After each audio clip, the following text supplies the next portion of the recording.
হরে কৃষ্ণ বন্ধুরা। বন্ধুরা, আপনি কি অল্পতেই রেগে যান, বা আপনার বাড়িতে যদি এমন কেউ থাকে যিনি ছোটখাটো বিষয়কে কেন্দ্র করে অল্পতেই মেজাজ হারিয়ে ফেলেন? তাহলে বন্ধুরা, এই ভিডিওটি আপনার জন্য।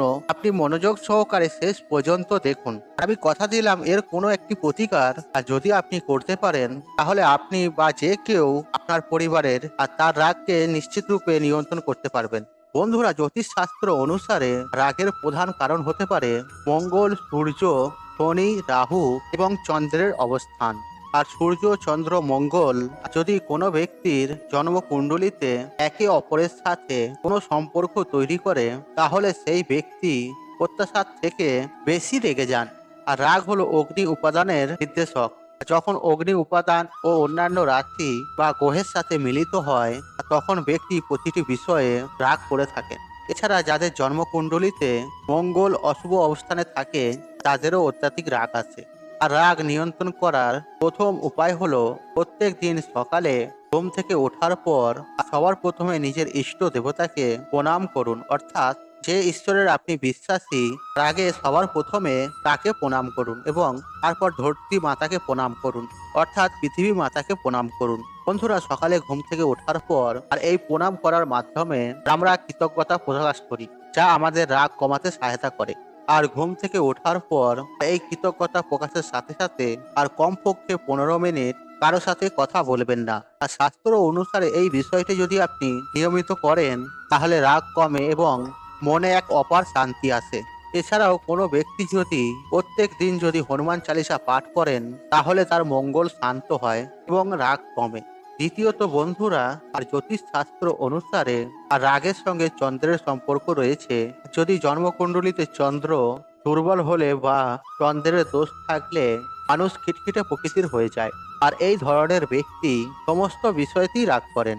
আর এই ধরনের ব্যক্তিদের রাগ নিয়ন্ত্রণ করতে হলে আর প্রত্যেক সোমবার ভগবান শিবের মাথায় জল ঢালা প্রয়োজন। এবং সোমবার রাতে এই ব্যক্তিকে কিছুক্ষণ চাঁদের দিকে তাকিয়ে থাকলেও রাগ ধীরে ধীরে কমতে শুরু করে। তৃতীয়ত বন্ধুরা, চন্দনের গুণ হলো শান্ত এবং আরাম দেয়া। আয়ুর্বেদে এবং ধর্মশাস্ত্রে চন্দনের অনেক উপকারিতা বর্ণিত হয়েছে। আর চন্দন সমস্ত শুভ কাজের পাশাপাশি পূজার ক্ষেত্রেও ব্যবহার করাতে হয়। আর জ্যোতিষ শাস্ত্র অনুসারে আপনি যদি খুবই রেগে যান, তাহলে চন্দনের প্রতিকার আপনার জন্য সব থেকে রামবাণ উপকারিতা হবে। আর এর জন্য প্রত্যেক দিন কপালে চন্দনের তিলক লাগান। আর এটি মনকে শান্ত রাখবে এবং রাহু দোষ থেকেও মুক্তি পাবেন। আর রাগ নিয়ন্ত্রণ করার চতুর্থ প্রতিকারটি হলো প্রত্যেক দিন সকালে স্নান পর্ব সেরে ভগবান সূর্যদেবের উদ্দেশ্যে জল অর্পণ করুন এবং প্রত্যেক সোমবার দিন মহাদেবের পূজা অর্চনা করুন। আর এই প্রতিকারটি করলে মন শান্ত থাকে এবং রাগ নিয়ন্ত্রণে রাখে। পঞ্চমত, প্রচন্ড যদি আপনার রাগ এসে যায়, তাহলে উল্টো গুনতি আপনাকে আপনার রাগ নিয়ন্ত্রণ করতে সাহায্য করতে পারে। আপনার শ্বাসের উপর প্রকাশ করে আর 10 থেকে 1 পর্যন্ত যদি ওই সময় আপনি উল্টো গুনতি করতে শুরু করেন, তাহলে আপনি আপনার রাগকে নিশ্চিত রূপেই নিয়ন্ত্রণ করতে পারবেন। আর ষষ্ঠত, এই বিষয়টি বৈজ্ঞানিকভাবে প্রমাণিত যে একটু হাঁটলেই রাগ নিয়ন্ত্রণ করতে সক্ষম হতে পারবেন। আর অবস্থান পরিবর্তন পরিস্থিতি দেখে প্রভাবিত করতে পারে, যা রাগের তীব্রতা কমাতে সাহায্য করে। তাই যখনই কেউ যদি রেগে যায়, একটি ভালো বিকল্প হলো বেশি কথা না বলে বরং উঠে হাঁটা শুরু করা। আর সপ্তমত, এই বিষয়টিও সর্বৈব সত্য যে মেডিটেশন বা ধ্যান যে রাগ কমাতে আমাদের সহায়তা করতে পারে। আর মেডিটেশন করলে মস্তিষ্ক ও মনকেও শান্ত করে এবং আনন্দার অবস্থায় নিয়ে আসে। তাই আপনি যদি মাত্র 2 মিনিটের জন্য আর প্রত্যেক দিন মেডিটেশন করতে পারেন, তাহলেও আপনি আপনার রাগকেও অবশ্যই নিয়ন্ত্রণ করতে সক্ষম হতে পারেন। আর অষ্টমত, কিছু কথা না বলে চুপ করে থাকলে রাগ অনেক সময় কমে যায়। আর লোকেরা বিশ্বাস করে যে এই বিকল্পটি ব্যবহার করে রাগ ভালোভাবেই নিয়ন্ত্রণ করা যায়। আর রেগে গেলে নিজেকে শান্ত রাখুন এবং কিছুক্ষণ সময়ের জন্য কথা বলা এড়িয়ে চলুন। আর এটি আপনাকে অন্য ব্যক্তির কথা শোনা এবং দৃষ্টিভঙ্গি বুঝতে সময় দেবে। আর উপরন্তু এটি রাগ নিয়ন্ত্রণ করে এবং আরো ভালো পরিষ্কার প্রতিক্রিয়া দিতে সাহায্য করে। নবমত, স্ববিজ্ঞানে এই বিষয়টি দেখা গেছে যে মধুর সঙ্গীত আমাদের রাগ কমাতে সহায়তা করে। আর সুরেলা সঙ্গীত শোনা রাগকে নিয়ন্ত্রণ করা থেকে বিরত রাখতে সাহায্য করতে পারে। আর মিউজিক থেরাপি মনের মধ্যে নেতিবাচক চিন্তা ভাবনার বিকাশ বন্ধ করে এবং মনকে শান্ত রাখে। আর দশমত, রাগ কমানোর একটি ভালো উপায় হলো ভালো ঘুম। হৃদরোগীদের উপর করা এক গবেষণায় দেখা গেছে যে পর্যাপ্ত ঘুম যদি না হয় তাহলে মানুষ রেগে যায় এবং খিটখিটে প্রকৃতির হয়ে যায়। এই কারণে কম ঘুমের কারণে লোকেরা তাদের রাগ নিয়ন্ত্রণ করতে পারে না। তাই প্রত্যেক দিন পর্যাপ্ত ঘুম অবশ্যই প্রয়োজন। এবং সর্বোপরি যদি প্রচন্ড রাগ কখনো আসে তাহলে তৎক্ষণাৎ এক গ্লাস জল পান করে নিন, আর দেখবেন আপনার রাগ ধীরে ধীরে কমতে শুরু করবে।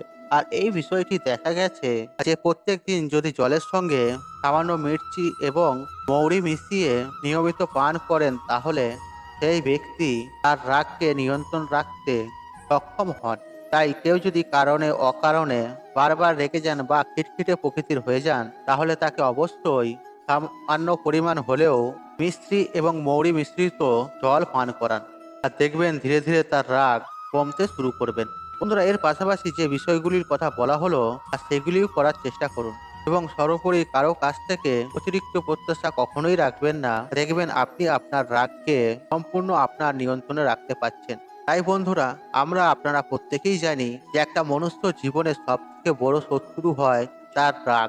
সে যখন রেগে নিয়ন্ত্রণ হারিয়ে ফেলে তখন সে কি করে বা কি করতে চায় তখন তার মস্তিষ্ক কিছুই কাজ করে না। তাই সব সময় নিজের রাগকে নিয়ন্ত্রণে রাখা অবশ্যই দরকার। এরকম অনেক মানুষকেই দেখে থাকবেন যারা হয়তো রেগে যাচ্ছে, রাগের মাথায় তারা কি করছে বা কি করতে চাইছে হয়তো তারা দুশ্চিন্তা করে ফেলছে, এমন করে ফেলছে তাদের নিজেদেরই ক্ষতি হচ্ছে। তাই বন্ধুরা, নিজেদের রাগকে নিয়ন্ত্রণ করার জন্য আমি যে কয়েকটি উপকারের কথা বললাম তার মধ্যে যে কোনো একটি আপনারা প্রয়োগ করুন, দেখবেন ধীরে ধীরে আপনাদের রাগ নিশ্চিত রূপে কমতে থাকবে। মানুষের রাগ যতক্ষণ না কম হয় সেই মানুষের নিয়ন্ত্রণ গতি কখনোই সে ঠিক করতে পারে না। তাই বন্ধুরা, আজকের মতন বিদায় নিলাম। আশা করি ভিডিওটি দেখে উপকৃত পেয়েছেন। তাহলে ভিডিওতে একটি লাইক করুন, একটি কমেন্ট করুন, একটি শেয়ার করুন এবং বন্ধু বান্ধব আত্মীয়জনদের সাথে শেয়ার অবশ্যই করুন। মনে রাখবেন, আপনার একটি শেয়ার অনেক মানুষকে উপকৃত করে তুলতে পারে। আপনি যদি আমার চ্যানেলে নতুন হয়ে থাকেন তাহলে চ্যানেলটি অবশ্যই সাবস্ক্রাইব করুন, পাশে থাকা অন, কারণ নিত্য নতুন ভিডিও সবার আগে দেখার জন্য। ঈশ্বর আপনার মঙ্গল করুক। আপনি সুস্থ থাকুন, নিরোগ থাকুন, আপনার দিন মঙ্গলময়। হরে কৃষ্ণ কৃষ্ণ কৃষ্ণ হরে হরে।